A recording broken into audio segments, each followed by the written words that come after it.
Good evening. It's my pleasure really to welcome Guillermo and Vayu here today. And I have to tell you that I am effectively a member of the audience because I'm expecting to learn as much as any of you. I'm actually going to suggest that essentially Guillermo and Vayu are in conversation with each other, that they talk to each other on a theme that's very dear to them and to the work that they do. This is about building bridges between two vastly disparate bodies of literature on the face of it, which is essentially what literature festivals are all about. So we are talking about bridges between Spanish mystic poetry and the bhakti poets, some of the bhakti poets, some of the bhakti poetry written by women from mostly the southern part of India. Yeah, I think the ones you're reading is from Yes. Akkamahadevi. And how they connect up, how they end up talking about the same things. So, can I start by asking each of you to give us an overview of what we are talking about? Thank you, Arunava. It's a pleasure to be here. I think it's a topic that is very dear to us, both Vayu and me, because it involves also another aspect, that is translation. And I'm not referring only to translations between languages. I'm referring to translations between cultures, between religions, and between periods of time. So what we are trying to do here today is to bring these poets alive. We would like them to speak to you. We do think they're eternal, and they have their ways and tricks to get out there to you.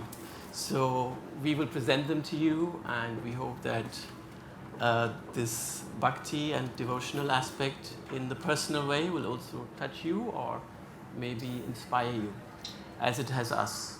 So with that note, I wish to say that there is, to start with the topic, in my opinion, I've been lucky to be involved with various metaphysical traditions as a multilinguist and as a linguist. And there are certain patterns and certain overarching themes and ways, because after all, these are human expressions of poets, of artists, that you can identify in across cultures, across periods. And I'm trying to attempt, before we move into some of the poets we have selected, to give some of these highlights or to give you the structural patterns of how mystical poetry may work. Of course, we're limited to time and space, so we have prepared a few from the South Indian tradition and from St. John of the Cross. There are, of course, so many others, Sufi and in so many other religions, but we have chosen a few. So bhakti, what is bhakti? You may be familiar with the word bhakti. We're going to talk about bhakti in poetry. Of course, it is there's a crossover of bhakti also in dance, as we shall see, in music, as in the Padam tradition, the Ksetrayya. So bhakti essentially means to partake, but to be part of, to partake. And it's in the Indian context, because the point I'm trying to make is that it's a universal concept, in the sense that I do call St. John of the Cross a bhakta also, and we do have bhakti in Spain as well. It's devotional, it's devotion.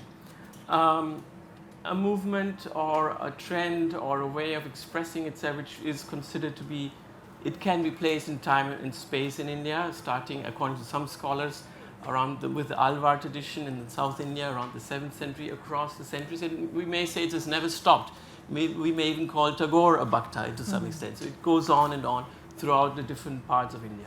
So devotional poetry, yes, but of course there's the metaphysical aspect. What makes it so distinct? What is the difference between a Sringara rasa, where you have love poetry, or where you have a purely metaphysical, the Vedas and the Sanskrit tradition, and what does make bhakti so special or so dear to us or so personal? Precisely that. We are trying to, because we are all in a way devotees, and particularly artists, are trying to bring God down to the human level. So metaphysics, metaphysical aspects of expression is abstract, spiritual, yes, but the devotional aspect and what bhakti does is to bring it down to the humane. So you you're probably familiar with in India, we say there is nirguna and saguna aspect of the divine, so the personal and the abstract. So we are going to concentrate on the personal aspect of God.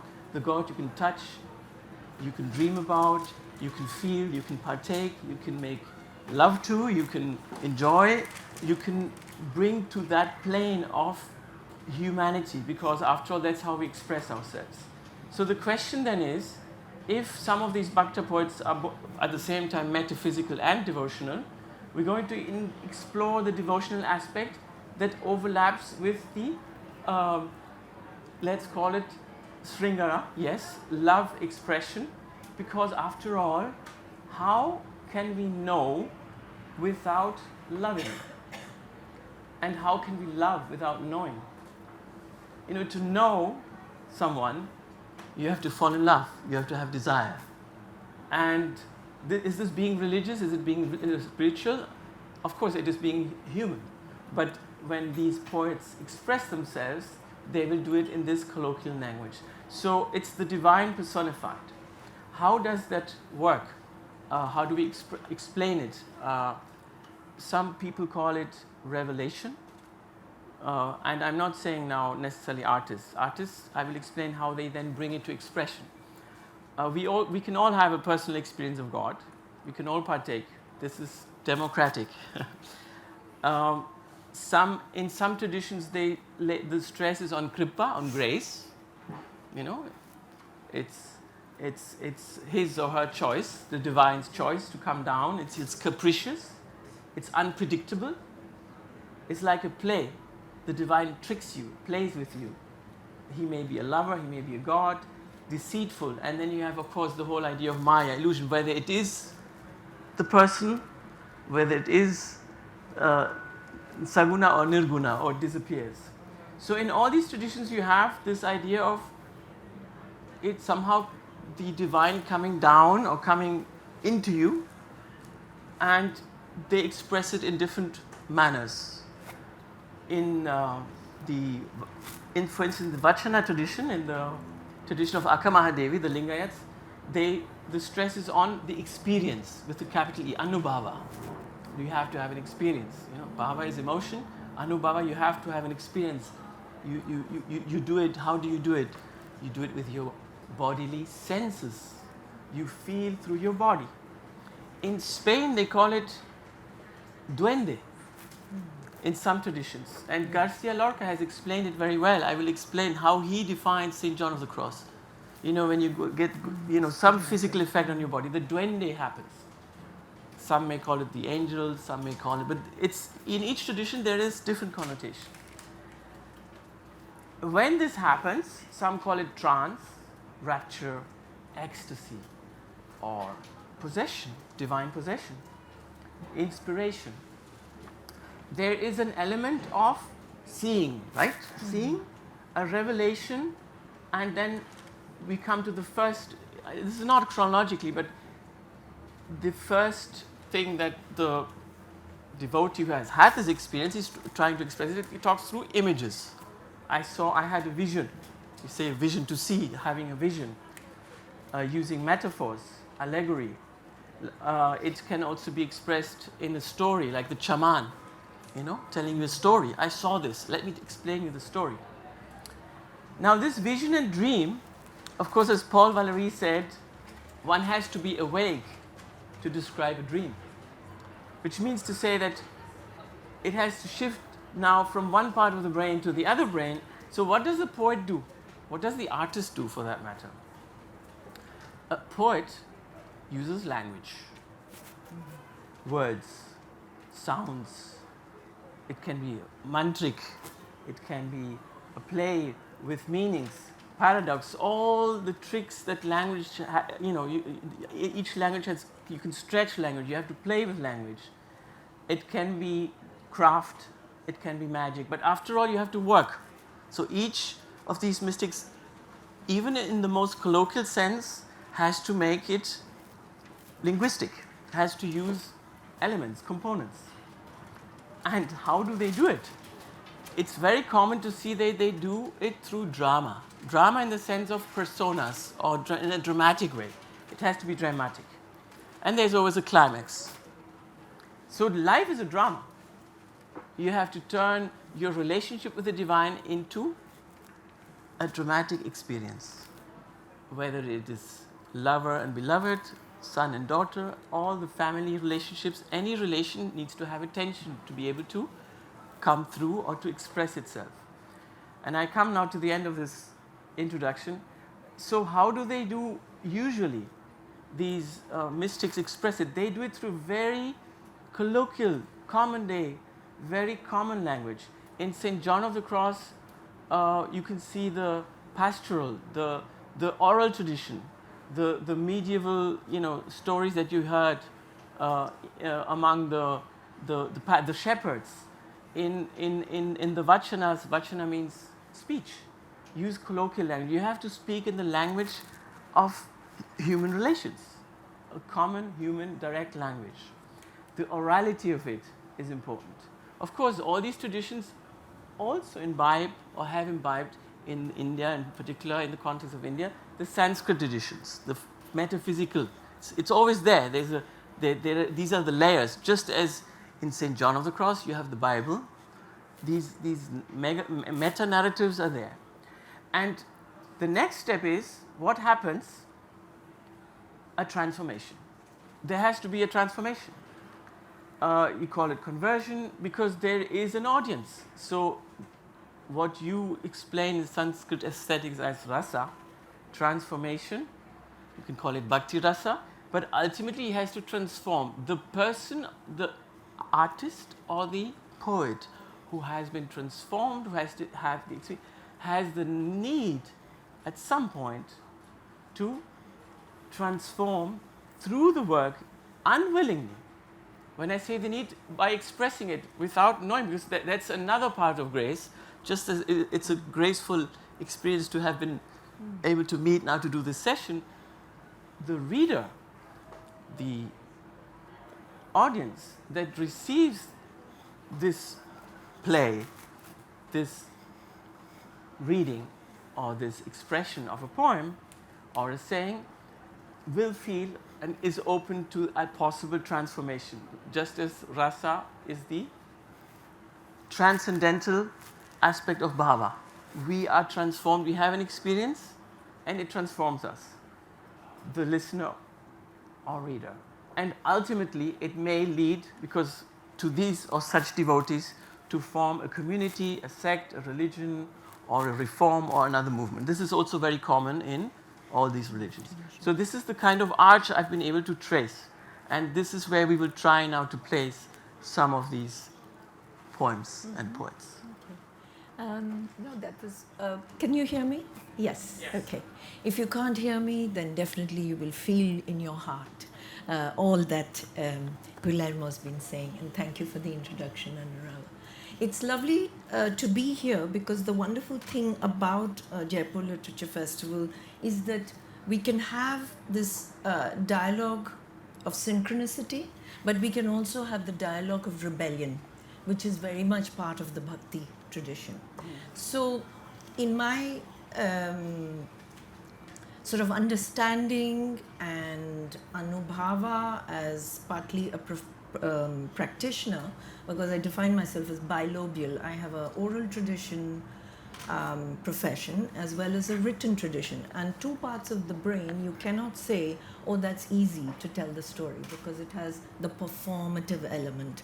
And Guillermo has been very closely associated through Indian dance in understanding the performative tradition. So, very simply, if you ask me, Vayu, what is bhakti to you? I use two words, bhakti and the blues. Okay? It's pure jazz. You don't know when it's going to hit you. And when it hits you, you ain't walking, babe. You fly or you flow. Okay? Suddenly, there's this experience of seeing. So it's part of our universality thread that we, three of us, interestingly, there's three of us on this stage, because one of the other bhakti things is there's the bhakta, there's the bhagavata, and there's Bhagwan. Our Indian brain loves these alliterations because again it's to do with sound and cadence. So the Bhakta is the one who's the experiencer with the instrument. The Bhagavata is the poem or the scripture, and the Bhagwan is the you become it. It becomes you. Okay, because there are distant 6 systems of Indian philosophy to play with. So some will say you dissolve in that experience of the blues, if you like. Okay, but it's sheer music. It's always described as sweetness. It's always described as nectar. You're inebriate. You get drunk with it. Okay. For me, I really believe it's this longing to belong.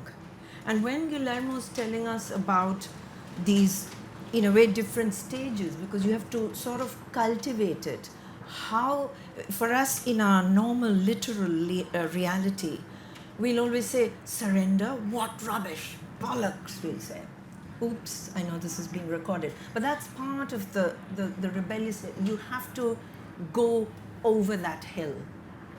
And suddenly, when this thing cracks open, I remember in the 70s, we used to have Carlos Castaneda, those different sort of rituals you go through, and you have to drink this liquid by which something in your psyche cracks open, and then you're open to this vast imaginative experience. So it is this thing of rebelling with so much that is external and dragging you out, and then when you're literally on your knees with your kneecaps scraping, you're thinking, look, you've possessed me in some way. I feel totally in love.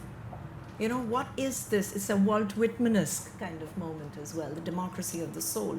I'm sorry, I'm bringing these examples, they're not random, because actually it goes with the theme of what Guillermo is saying. So, if you asked me, it is the longing to belong. And Akkamahadevi's poems, as Guillermo so beautifully explained to us, there is a kind of a persona that the one who experiences bhakti, the poet, when they are writing, they are addressing it to this other who is the one. So look at it as Krishna and Radha. If you don't, so then you may ask, look, if it's all one, if it's all love, why the hell should you have an argument of 2 different things? There's a beautiful expression in the Bhakti Ratnavali, which is the gems of bhakti, which says, if I don't have the other, how can I express the love? Because we have these abilities of language, and the feeling gives us the instrumentation through the language to express the love to somebody else, right? It's a kind of a divine empathy, but it's within this dramatis personae. So I'm just going to, just 4 lines before I hand over to Guillermo, who's going to give us the wonderful translations of Akkamahadevi, St. John of the Cross, which I'm absolutely wanting to hear. So I'm taking you very briefly in terms of defining this longing to belong, this feeling. It's translated, it's coming to you in English, so obviously it translates very well. It's from the sort of Chola dynasty. So we're looking at a Tamil poet called Sambandar, and this is around Chidambaram side. And this experience of these Shiva devotees is really looking at catching yourself in the mirror. But it's not the little self, it's the greater self. And these days, even in Chidambaram, when you go to the temple, they'll do all the Vespers to Shiva. And there's this one moment you have to be very careful of capturing when you think that there's just a black panel. And when the Aarti or Vespers is done, suddenly when this chiming of the cymbals and the singing and the incantations is at a high point, suddenly the black cloth comes down, there's a flash of the mirror, you see yourself, and then it goes back up again. So it may seem like it's smoke and mirrors, but it is this direct vision of being dissolved from your little self into the larger self. And the way Sambandar expresses it, this is a translation from Indira Peterson. So it says, and it's also sort of transgendered, because what is sex, what is gender? And yet you note it because that's how you love the other. He wears a woman's earring on one ear, riding on his bull, crowned with the pure white crescent moon, his body smeared with ashes from the burning ground. He is the thief who stole my heart. Thank you, Vayu. You could have a dialogue between these poets, and whenever, this is maybe another session, whenever you read a poem, this, I wasn't planning to do that, but let me read, after you read that one, before I come to St. John, let me read a poem by Namalvar. That idea of thief came, came to me now, because this is, in a way, an intro, and it's a homage to poets, and it's a meta poem. This is Namalvar, which is a little around the same time, 100 years later, 7th century.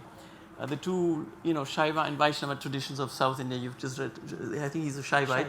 This is an Alvar poet. Alvar means to immerse yourself. This is a Vaishnava poet, and he says, "Poets, beware, your life is in danger. The Lord of Gardens is a thief, a cheat, master of illusions. He came to me, a wizard with words, sneaked into my body, my breath, with bystanders looking on but seeing nothing. He consumed me, life and limb, and filled me, made me over into himself." It's a beautiful translation by A.K. Ramanujan. So this as a homage to poets. Now we come to St. John of the Cross, and totally different tradition, of course, and we go back then to the Bhaktas. But I did want to bring in, because I'm from Spain, though I lived in India for many years, I grew up in Germany, and I read the German mystics as well. But there's something, I always thought St. John of the Cross, unlike even George Herbert and other poets, there is, because perhaps there's a theory that he had the Sufi influence.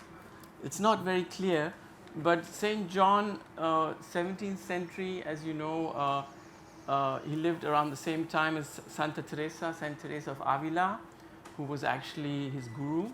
And they wanted to reform the Carmelites. And the reason why there are so many in Kerala, the reformist, there was a moment in history where Santa Teresa felt that they had to undo with all the richness and go back to frugality. That's why they call them also the bare-feeted Carmelites, do away with all material.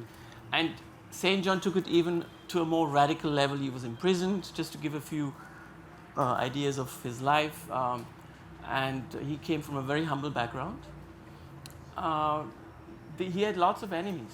He was too revolutionary, but he was completely in love with the Lord. And the way he expressed it was through the persona of not in all poems, the bride and the bridegroom.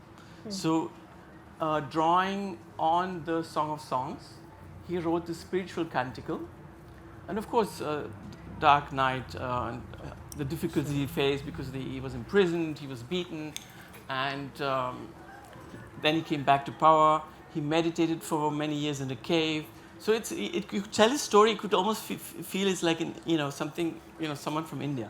And am I right, Guillermo? The expression that's often used in Christian conversations is the dark night of the soul. Yes, the dark night of the soul. So the bride is the soul, and has to go through darkness to reach light, and the bridegroom is the Lord. So I'm going to read parts of spiritual canticle, and before I do it in English, I have to do it in Spanish. Absolutely. Because though we have this gentleman who did a very great job, John Frederick Nims. He was from Chicago. He was the editor of Poetry Chicago. Incidentally, my guru or my gurus were from Chicago University, A.K. Ramanujan. He was around the same time and they were doing similar things. Let me first read how he struggles. The translator struggled with St. John, then I read in Spanish and then some excerpts. So, the translator says, at times the extraterrestrial flights of his poetry have reminded me of the imagery of science fiction. At other times of the dreamy sorcery of the surrealist. No wonder Dali has been attracted to him. But when Arno Penzias and Robert Wilson have been given a Nobel Prize for the discovery of the lingering warmth of the explosion with which the universe began, another set of images suggests itself. For the poetry of St. John is about what preceded the Big Bang, about how to use only an image where we have no fact, a great hand opened in the timeless nowhere to release its rocketry of time and space and history, expanding pyrotechnic display that 18 billion years later is proliferating into new forms with undiminished versatility and brilliance. See, St. John, for St. John, the human mind is uneasy when it finds itself outside the pigeonholes of space and time, finds itself where words like when and outside and where have lost all relevance. The problem that St. John has to face as a poet is that the experience he wanted to describe is not a form of physical reality. Not even the subtleties of the subatomic can approach it. So there is a metaphysical explanation, but the best way to experience this is to read it. And the Spanish language, of course, St. John has rhyme, but rhyme works very differently in English, right? So you have to listen to the, in English you have alliteration, we have end rhymes. The possible translators can be either literate or they have to figure out how to bring in the rhyme. But both work very interestingly. To me, there is, of course, no translation. Nobody can translate poetry or nobody translate anything, but a translation, just as a poem, is only abandoned, as Paul Valéry said. So he had to abandon at some point. Let me read Spiritual Canticle, the first part and the part in the middle. This is the bride, la esposa. ¿A dónde te escondiste, amado, y me dejaste con gemido? Como el ciervo huiste habiéndome herido, salí tras ti clamando, y eras ido. Pastores los que fueredes, allá por las majadas del Otero, si por ventura vierdes aquel que yo más quiero, decidle que adolezco, peno y muero.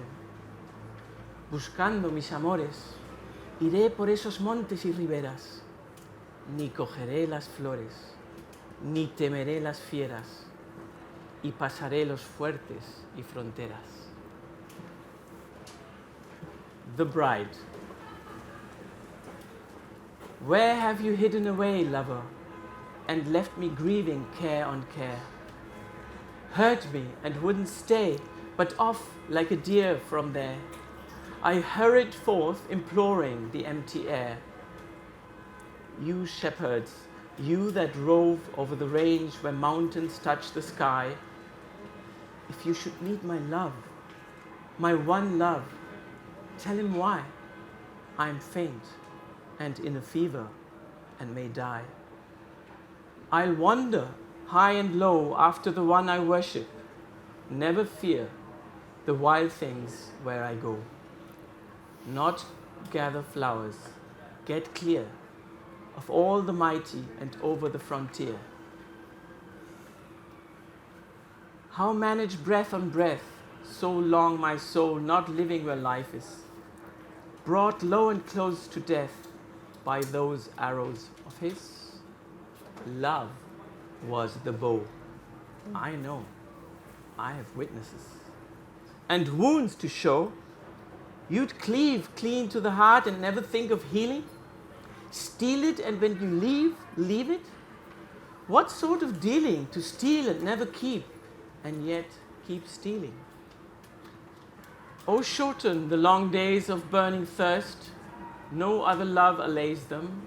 Let my eyes see your face, treasure to daze them, except for love, its labor lost to raise them.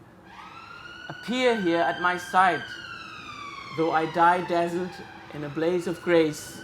Look at love's invalid heart, sick, a failing case. Only one chance of comfort, face to face. If only, crystal well, clear in your silver mirror could arise. Suddenly, by some spell, the long-awaited eyes, sketched in my heart of hearts, but cloudy wise. Love, cover those bright eyes. I'm lifted, off on air. The bridegroom, wings flickering here and there, lion and gamboling antler, shy gazelle, peak, precipice and shore, flame, air and flooding well, night watchman, terror with no good to tell. By many a pleasant lyre and song of sirens I command you so, down with that angry choir, all sweet and low, and let the bride sleep deeper. Off you go. She enters, the bride, closes the charming garden that all dreams foretold her. In comfort she reposes, close to my shoulder. Arms of the lover that she loves enfold her. Under the apple tree, hands joined, we spoke a promise, broke the spell. I took you tenderly, heard virgin, made you well, where all the scandal on your mother fell. The bride, our bed, a couch of roses, guarded by lions sunning with their young. Our room, with peas and closes, her purple curtains swung. Our wall, with 1,000 gold escutcheons hung. Seeing your sandal-marked girls whirl to the four winds, their faces shine, stung by a sudden spark, flushed with the glorious wine. Their breath a very heaven, the air is divine. Shone deeper than before, in cellars of my love I drank. From there went wandering on the moor, knew nothing, felt no care. The sheep I tended once are who knows where? There he made gently free, had honey of revelation to confide. There I gave all of me, hid nothing, had no pride. There I promised to become his bride. Forever at his door I gave my heart and soul, my fortune too. I have no flock anymore, no other work in view. My occupation, love. It's all I do. If I'm not seen again in the old places, on the village ground, say of me, lost to men. Say I'm adventure bound for love's sake, lost on purpose to be found. I mean, this is Christian high tradition, but in those terms that ring a bell with Indian, with Indian language, Indian tradition. And that's why I wanted to start with St. John and then move to Akkamahadevi. Yeah. Do you have a response to that? Yes, I was just thinking, thank you. What was striking in my mind as I was listening to it is that we have the bride and we have the bridegroom. And as we'll see with Akkamahadevi's poems as well, it's waiting for the bridegroom. But the point I was wanting to bring in here was the bridegroom in this tradition is very vigorous. The bride is a little retiring and shy. In the Indian bhakti tradition, and if I can just divert and we can come back, so here we have a male, so-called born as a male poet, with the dramatis personae of bride and groom, yeah, speaking about this love in those two variations. I just very briefly wanted to draw the attention to the male poet in a tradition in Bengal where you're singing to the female. We saw a South Indian tradition of singing to Shiva, but with this transgendered moment of the half man and half god and half woman. You can't have three halves, but you get my meaning. Here, there's in around the 1750s in Bengal there was these two sort of very famous poets, Ram Prasad and please Ram Prasad. correct me, No, absolutely. and there's another one called Kamalakanta. Yes. And they sing very much in this bhakti moment of female. They're in love with this female current of love, but as mother. And yet the descriptions are something like this: "Oh, Mother Shama, full of the waves of drunkenness divine." You know, it's quite a staggering image. "Who knows how thou dost sport in the world? Thy fun and frolic and thy glances put to shame the god of love. O wielder of the sword," you know, so she's very dynamic. "O thou of terrifying face, the earth itself is shaken under thy leaps and strides. O thou abode of the three gunas," that's your three temperaments in your nature, which is pure, very active and very lazy. "O Redeemer, fearsome one, thou who art the consort of Shiva, many the forms thou dost assume, fulfilling thy bhakta's prayers. Thou dancest in the lotus of the heart. O Mother, eternal consort of Brahman." So this is really coming to that dovetail of they want the love, but they want the bliss, but they're also going through this wave of this terrifying but very quite sensual mother. You know, you don't really say, "Oh, Mom, you have a terrifying face, but I love you," you know. So it's these extraordinary layers of meaning, and also the worship I don't even know if it's a worship. It's a kind of total embrace of drawing into love this female who is terrific and terrible, and yet when one completely dissolves in it, it's about a bliss, a peace, which is with all these traditions of you want that continuous love. Yeah? So it's just nice to have that dialogue, and thank you for asking that, because there's the female and she's very dramatic, whereas the bride is quite Of course, shy. of course. Yeah. And we don't have a Kali kind of, we have Mother Virgin, of course, which is totally different. We don't have a fearful kind of mother tradition.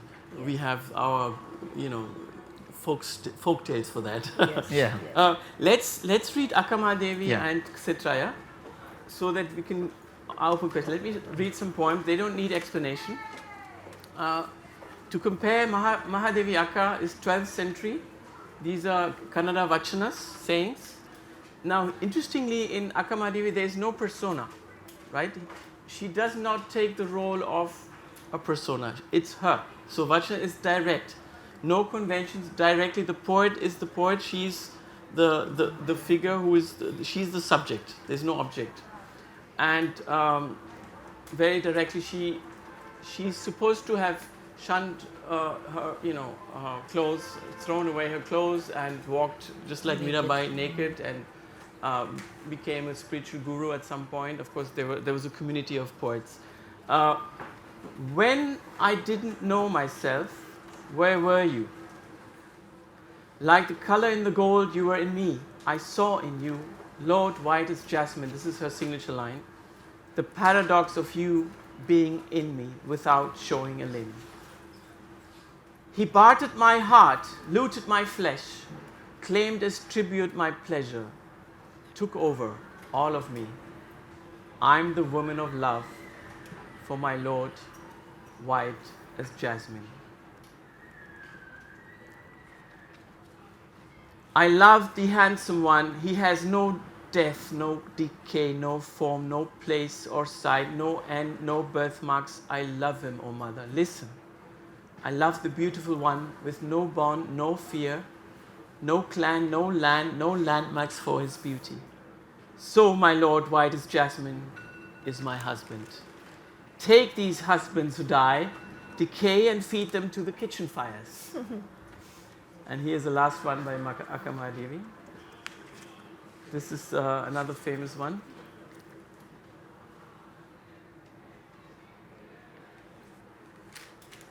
142, last one. Look at love's marvelous ways. If you shoot an arrow, plant it till no feather shows. If you hug a body, bones must crunch and crumble. Weld. The welding must vanish. Love is then our Lord's love. The physical experience of pain, of welding, of hugging has to be complete. Absolute. There is no halfway through. It has to be complete.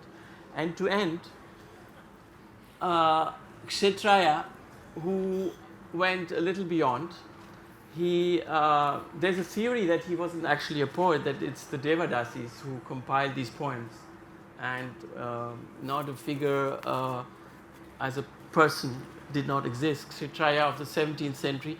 Now here the issue is, you have the divine, but at that time the kings were also gods. So here the voice is the courtesan, and it's re-eroticized. So it's physically charged. We have the old Akkam tradition where the love poetry is there, then we have the Alva, the spiritual tradition where it's spiritualized, and now it's again re-eroticized. So these poems can become quite spicy, and we never have to let go the idea that they use both, they play with both meanings. Let me read 138 is one of the poems. This is about seduction. Of course, and these were danced as well. These were danced. These were the part of the Padam tradition, which is poetry to be danced with music. And of course, the interpretation. We had wanted to have a dancer here, maybe next time. But you can imagine how the nuances are brought out and these double meanings. And indeed, the king is made to feel divine. Yes. So, of course,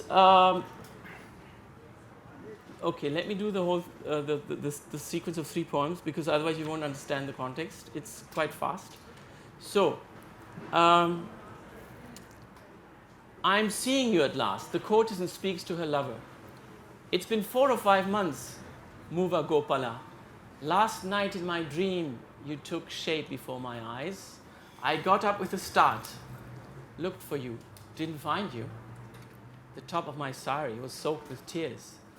I turned to water, gave in to sorrow. I asked myself if you might not be thinking of me too.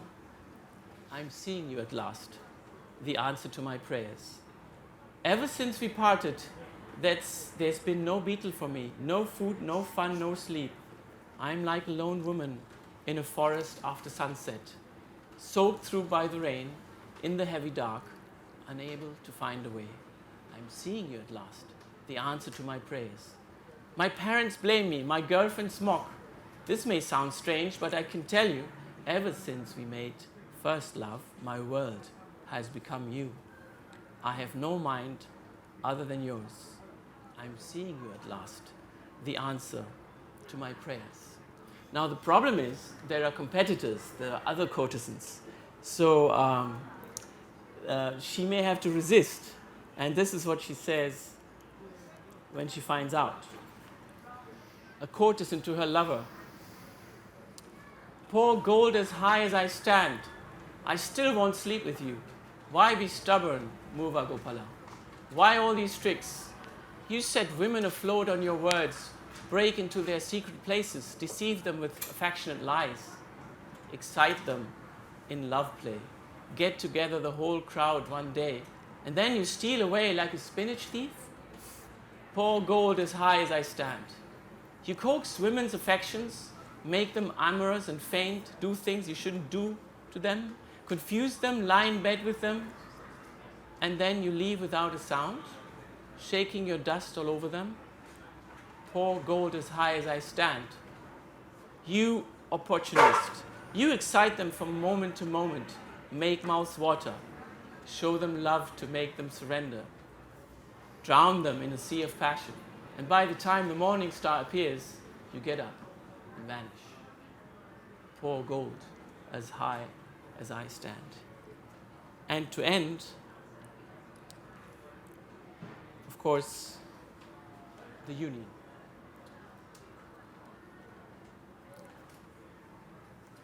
A woman to her lover. How soon it's morning already. There's something new in my heart. Muva Gopala. Gopala is Krishna. Have we talked even a little while to undo the pain of our separation till now? You call me in your passion, woman, come to me. And while your mouth is still on mine, it's morning already.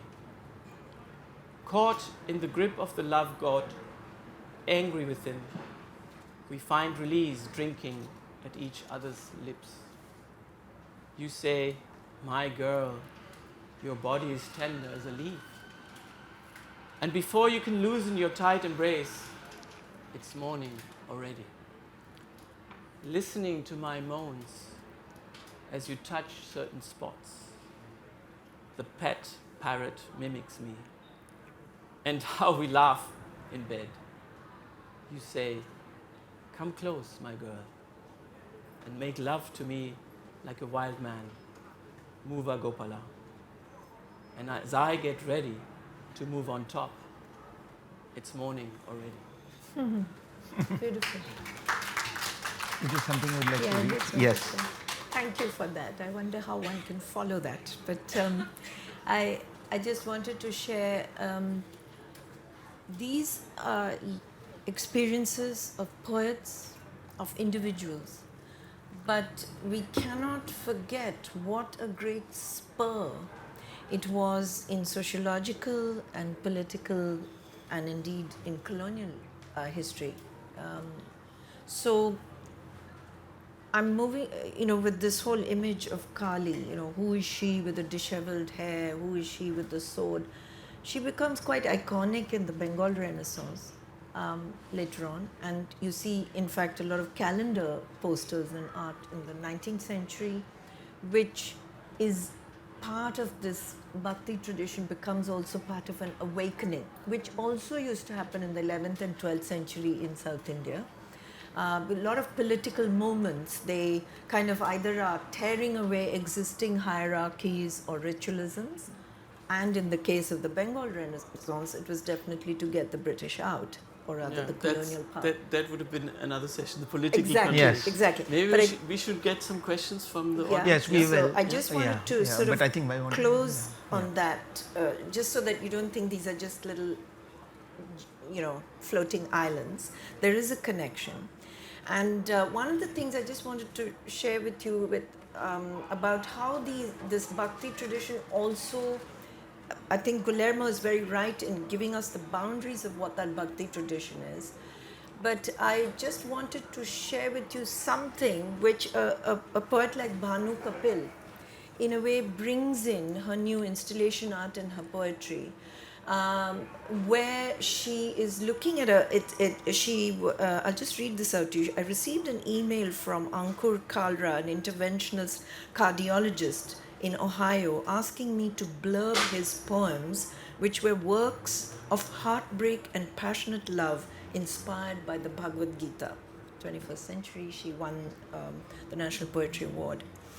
And it's this, I'm not going to read to you from her poems, but it's very interesting that this universal bridge that Guillermo started building with, 17th century poets, the persona, the kind of codas of writing bhakti poetry. Somebody like Bhanu as well, and that's a different sort of conversation. But these things of using scriptural texts, but immersing oneself into that experience of love, where you are surrendering to this treasure, and the word she calls is immigrant, because you topple existing ideas of what exists. You completely break down all the barriers and you become. So I just wanted to say that there's a 21st century way of taking it forward, but thank you Yes. both. And we No, look thank in you. the And touch. this is actually, you've sown the seeds for so many more conversations. But yes, we are open to questions. I hope someone's going to ask about the incredible erotic nature, right down to the point of carnality of poetry that we are still calling bhakti poetry. So, yes, questions? Any questions? All right, maybe No, you would like to interesting talk you about. use- Yes. Is this on? Yes. It's Yes. interesting. We had a whole conversation about the word carnal. Yes. Carnal, and carnal, and why is it in Spain at least, I don't know, maybe in Victorian England, carnal is like sinful, right? But carnal is flesh. I mean, carnal is, sorry, did you say anything? Okay. There's a problem there, which in Spain in particular, and in Catholic, I mean, Spain is deeply Catholic, and the body is something we've struggled with. They still, I mean, just to give you an example, I had my wife who's a Bharatanatyam dancer. That's why I got interested in these things as well, of course through A.K. Ramanujan as well. We did this performance in a church, and she was wearing the full Bharatanatyam the Costume. the Bharatanatyam style of, it wasn't Bollywood dance or anything. It was very serious, hardcore Bharatanatyam and we did St. John, and we invited it was the Archbishop, the Cardinal. He came. He was sitting there in the first row, and everybody enjoyed it, and especially the women. They had this, because it happens when Monica performs, she has this ability, and because she was doing St. John of the Cross, and these are the experiments that we've been doing, and we are doing it, of course, with the recordings the verses are in Spanish, and the music is specially composed, and she does and she does it with the mudras and the explanations. So they were enraptured because they could fully connect with the poetry. I mean, it's part of their DNA. They've read these poems. It's like people in Bengal, if you hear Tagore, immediately they went like, especially, and nowadays mostly women go to church in Spain, and they are the bhaktas that will save the church, if at all. And they were in raptures. I could feel the rasa, I could feel the duende. And I have not had time to read out to you what duende means, but please read Garcia Lorca on duende. But the first row, the bishop, the cardinal, and the priest, they were so nervous, they were kind of shaking. So the show is over, and when this happens, the audience you cannot even clap, and it was a church, so it's not very common you clap in church. But even so, even in theater, sometimes they don't clap. And I tell Monica always, this means something. When there's no clapping, it's just you can't even clap, because the clapping is a very mechanical thing. So the cardinal stands up. The rest of the people were like, they wanted to talk to her. They wanted to, kind of say thank you. And the only thing the cardinal said, "Oh, you're sweating. It must have been very hot in that costume." She could only see the sweat. He could not go. Sorry, the cardinal could not go beyond the body.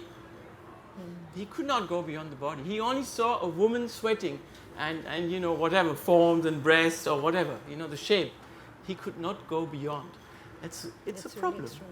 And she always tells the story. It's an important And these one are to our share. spiritual leaders. Yeah. So the Yeah. carnal and the body. What's wrong with the carnal? No, and even in this it's the sense, gatekeepers who've created this division. division. exactly. You Yeah. feel the divine through your body.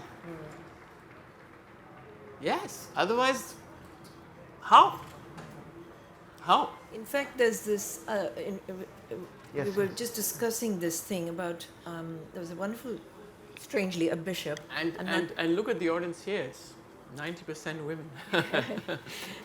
There was a relooking at the word repent, because again, in Christian, what we receive, and I've studied in a convent and I'm part of Jesuit education in our time.